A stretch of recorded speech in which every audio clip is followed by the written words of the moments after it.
নমস্কার বন্ধুরা, চুমকি রন্ধনশালায় আপনাদের সবাইকে স্বাগত।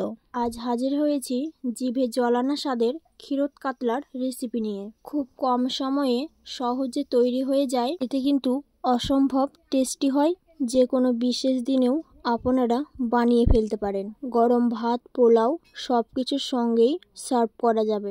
আশা করছি আপনাদের ভীষণ ভালো লাগবে। 5 পিস কাতলা মাছ ভালো করে ধুয়ে জল ঝরিয়ে রেখেছিলাম। এখন পরিমাণ মতো লবণ আর অল্প গোলমরিচ গুঁড়ো দিয়ে মেখে নিচ্ছি। এই রান্নায় কিন্তু হলুদের ব্যবহার হবে না। লবণ আর গোলমরিচ গুঁড়ো দিয়ে ভালো করে মেখে ম্যারিনেশন হবার জন্য 10 থেকে 15 মিনিট রেখে দিচ্ছি। এবারে আমি একটি ফ্রাই প্যান গরম করে তার মধ্যে নিয়ে নিচ্ছি সাদা তেল। এই রান্নাটা কিন্তু সাদা তেলেই হবে। তেল ভালো করে কিন্তু গরম করে নিলাম, আর তারপর ম্যারিনেট করে রাখা মাছগুলোকে ছেড়ে দিচ্ছি ভেজে নেওয়ার জন্য। সমস্ত মাছগুলোকে ছেড়ে দেওয়ার পর কিছুটা সময় অপেক্ষা করেছি। নিচ থেকে সুন্দর একটা লালচে রং ধরলে এখন মাছের পিসগুলো পাল্টে দিচ্ছি। দুদিকেই এরকম একটা সুন্দর লাল রং ধরিয়ে মাছের পিসগুলোকে ভেজে আমি তুলে নিচ্ছি। সমস্ত মাছের পিসগুলো তুলে নেওয়ার পর এবারে ওই তেলের মধ্যে দিয়ে দিচ্ছি গোটা গরম মশলা, এলাচ, লবঙ্গ আর দারচিনি। গোটা গরম মশলাগুলোকে একটুখানি তেলের মধ্যে ভেজে নিলাম, যাতে করে এর সুন্দর ফ্লেভার তেলের মধ্যে ছেড়ে আসে। আর তারপর এর মধ্যে দিয়ে দিলাম পেঁয়াজ বাটা। আর এই পেঁয়াজটাকে একটু ভেজে নেব।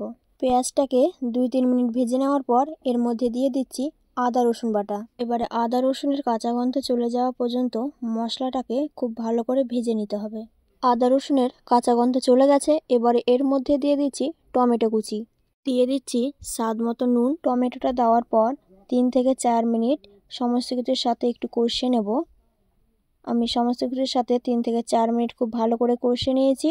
এবার এর মধ্যে দিয়ে দিচ্ছি 1 চামচ পরিমাণে জিরে গুঁড়ো, 1 চামচ পরিমাণে ধনে গুঁড়ো আর 1 চামচ পরিমাণে লঙ্কা গুঁড়ো। জিরে গুঁড়ো, ধনে গুঁড়ো, লঙ্কা গুঁড়ো দিয়ে মশলাটাকে খুব ভালো করে কষিয়ে নেব। আর ততক্ষণে আমরা দুধের মধ্যে 1 চামচ ময়দা খুব ভালো করে মিশিয়ে নেব।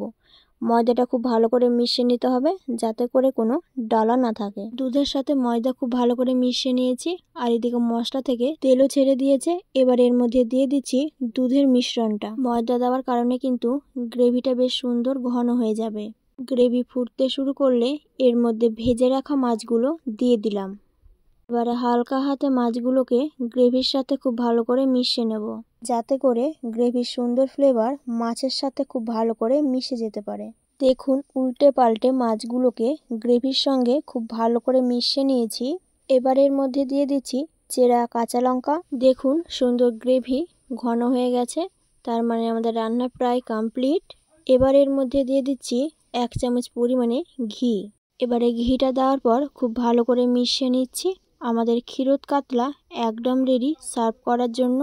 দেখতেই পাচ্ছেন কতটা লোভনীয় দেখতে হয়েছে, খেতেও কিন্তু দুর্দান্ত হয়।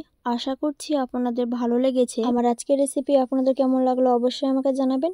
ভালো লাগলে লাইক ও শেয়ার করার অনুরোধ রইল। আমার চ্যানেলে নতুন বন্ধু হয়ে থাকলে চ্যানেলটি সাবস্ক্রাইব করে নেওয়ার অনুরোধ রইল। পাশে থাকা বেল আইকনটা অবশ্যই প্রেস করে দেবেন, কারণ আমি চ্যানেলে যখনই কোনো নতুন রেসিপি শেয়ার করব নোটিফিকেশন আপনাদের কাছে পৌঁছে যাবে। আজকের মতন এই পর্যন্ত।